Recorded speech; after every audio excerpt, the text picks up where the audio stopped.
నా పేరు మైనస్సి. నేను 2వ క్లాస్ చదువుతున్నాను.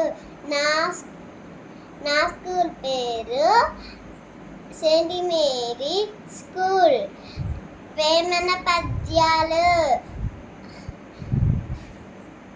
తండ్రుల మీద దయలేని పుత్రుండు పుట్టనేమి వాడు గిట్టనేమి, పుట్టలోన చెదలు పుట్టవా గిట్టవా. విశ్వదాభిరామ వినురవేమ.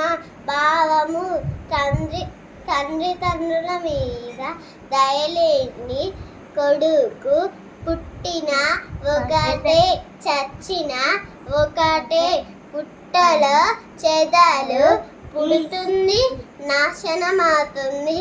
దానివల్ల ఎవరికి లాభం లేదు.